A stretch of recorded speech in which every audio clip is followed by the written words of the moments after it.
ई जुल्मी जमाना सितम के तनो ढाई न कबहू ए दुनिया से मोहब्बत उड़ाई।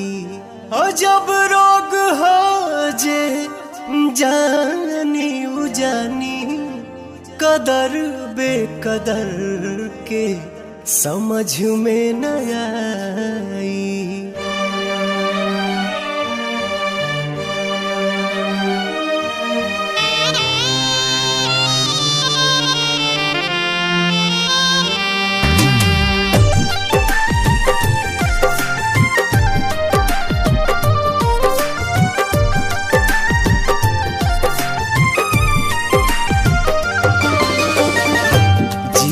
मरे के संगे खैली कसम संग ही सहे के रहे सारा सितम। जिए मरे के संगे खैले कसम संग ही सहे के रहे सारा सितम। उहे जान भैली अनजान कहे पूछ के बतावा तनी चान। हे चान दूर कहे भैली हमर जान।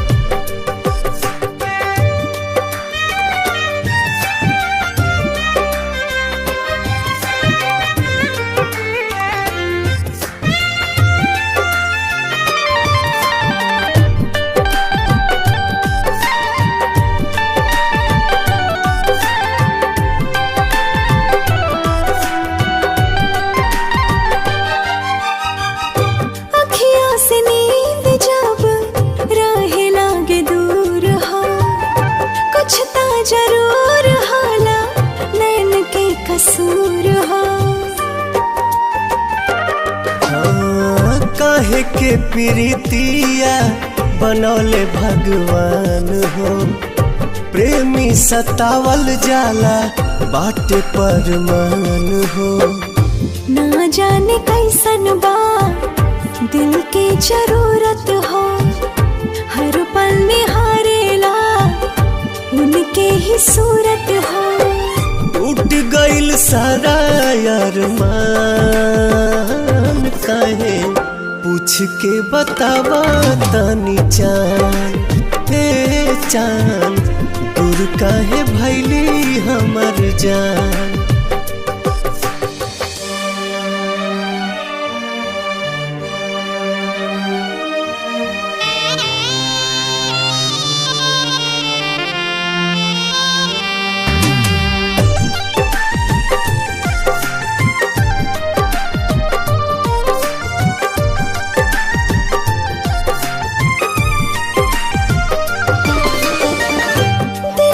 जरूरत होला सच्चा दिलदार के। बड़ा हार जाए तू था बुझला न प्यार के। फिर ना दोबारा कब हो पाई प्यार हो। बसल बसावल दुनिया भइल उजार हो।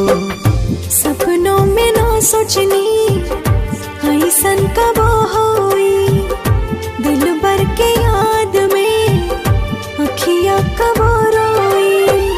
घुट घुट के निकाले परान काहे पूछ के बतावा तनी चान।